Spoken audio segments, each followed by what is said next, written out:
All right, and welcome back to this second episode. So I have this thought that every time when I release an episode, I'm going to release another one just after it to explain how I did it. For the people who is following this is actually a way to see how I did it, which program I used, how I downloaded them, and how to use them. For me, it took several hours just to find the programs, how to download them, to cut, and so on.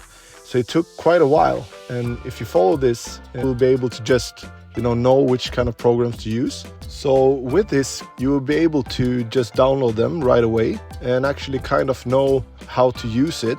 Like I told you in the episode, I'm really not a pro at this. I'm a new beginner, but with this, you will just have to skip all that. Maybe this is why you haven't started your channel yet. And if you follow these, you're going to be able to just start it now. So let's dive into it. So let's start with the download of DaVinci Resolve 18. I'm going to write this just up here and search for it on Google. And that will take us to this site, which is called Download DaVinci Resolve from blackmagicdesign.com. As you see here, it says DaVinci Resolve 18 and not 19, which make it the free version. And here you need to just put in all your kind of information. And here you can download to Mac, Windows, Linux, or iPad, whichever you prefer.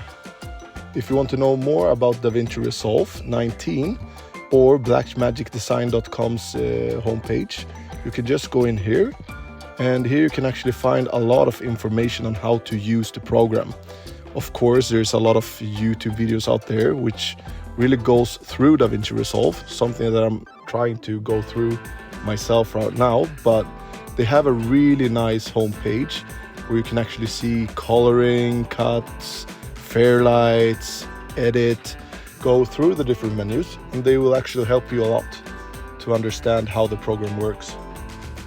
Let's go on to the next chapter and the next program we're gonna download.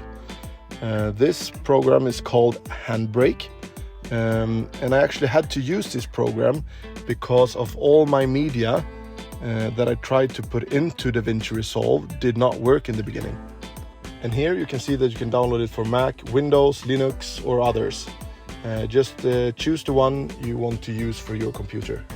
Right, on to the next chapter and how it looks when you start up DaVinci Resolve for the first time.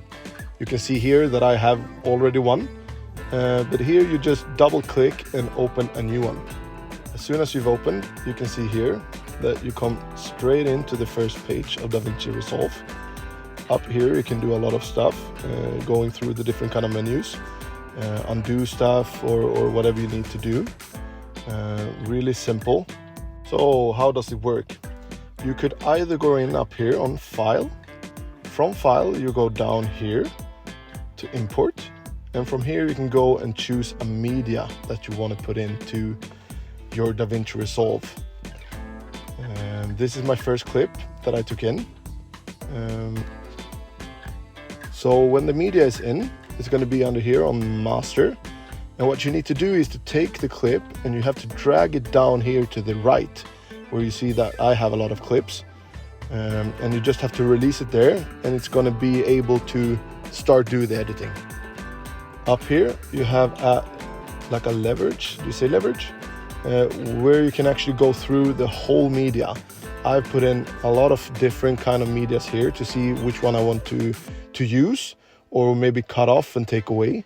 So this video is kind of long right now, and if I use this overly, like leverage, you can actually go through the video really fast when you need to. So the next leverage, just beneath it, and here you can go through the material but a lot slower.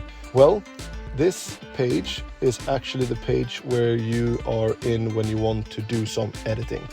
So here you can actually take your razor blade and you can actually start cutting from here. And when you're done with cutting up the pieces, you just go back to this kind of arrow and you press that to stop cutting.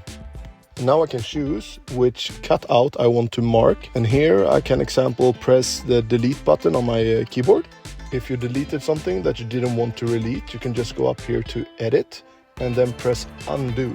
And as you can see, the cut or the clip will come back. So let's get back to DaVinci Resolve. Here's the leverages that we were talking about before. The one who you go really fast or the one you go really slow. And in here you can see that you can press play or stop, or maybe going to the end of the video. And down here you can also take your cutter. Don't forget, when you're done with the cutter, you take the pointer, or else you will cut in everything when you're trying to just change the leverage or anything. You go over to this part. And this part is called delivery. And this is your deliver page. And here is the rendering settings. If you want the master, hyperdeck, 64, 65, YouTube. This rendering YouTube section is pretty nice, to be honest. You can actually put it up on YouTube straight away from here. So here you just choose the rendering settings that you actually would like for your video. You can also go back to cut on the menu down here, and then you can go up to the quick export. Here you can also choose which kind of master, hyperdeck or YouTube that you want for your video. So let's get back to why I downloaded the program Handbrake. So in the beginning, when I first started to put in my media here, it all said that the media was offline. I tried to search a lot on Google and see why this happened, and everybody said that it was because of the media I had changed that to a different area on the computer. This was unfortunately not the problem that I had. But after a lot of digging, I found this comment on a site where somebody said, just download Handbrake. And that's what I did. And then Handbrake made the codec to a different codec that actually worked in DaVinci Resolve. The problem with media offline was that DaVinci Resolve only showed me the audio. And it was like the media didn't have any video whatsoever, only audio. Right, so let's dig into Handbrake fast. So this is how it looks in Handbrake. You can actually open a folder from here. Or you can just drop folders here. So this is what I usually do. I just take the video that I want to have and I drag it down to Handbrake and let it go in here. The video is going to start uploading to Handbrake. When your video is in Handbrake, you can browse where you want your video to be saved. When you're ready, you just go up here to start encode. Press that. And then it's going to be a little while until it's done. It starts encoding, you see down here to the left, and how long it will take approximately. And then you will have a video that works in DaVinci Resolve. Alright, so how do you upload your video to YouTube? So here is my page, the channel dashboard, and up here you can press create. I'm not going to press create now, I'm just going to go here and take up my first video that I made. It's going to look the same for you when you create it, and here you just put in everything, the text, and then you go down to thumbnail.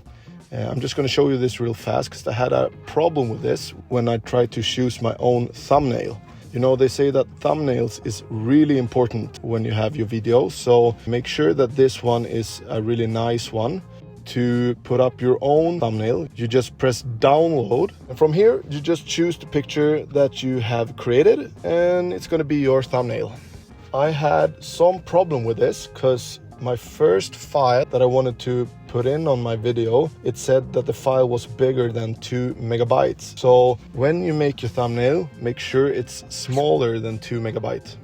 The second problem that I had was that my thumbnail was upside down and I had no clue how to make it go the right way. The thumbnail picture was taken with my phone, my iPhone, and I had a lot of problem to make this turn around in the right way. After a lot of searching, I found out that the iPhone has this problem where you turn the phone to the wrong way. So what you want to do is to have your iPhone charging point to your right when you're taking the picture. And if you already took a picture, don't you worry, because now you can actually just go into the iPhone and you can go to the picture and change it from there. What you need to do then is just turn your iPhone or your phone so you have your charging port to your right hand. Then you go in and you want to change something in the pictures. That can be lighting or coloring or whatever. Just make a small change and then just save the picture. Like I said, with the charging point to your right hand, and the picture is going to be the right way and not upside down anymore. And as a last little pointer here, I use the snipping tool that is on Windows computers to actually record this whole video. Just search for snipping tool and it looks like this. And when the program is up and running, you can just press video instead of a picture. And here you just show the snipping tool which part of your screen you want to record. Alright guys, so that was it for today. I hope this video actually helped you. If you're like me, just new to this, just keep on watching my videos and hopefully we can help each other start this journey. Until next time, see ya.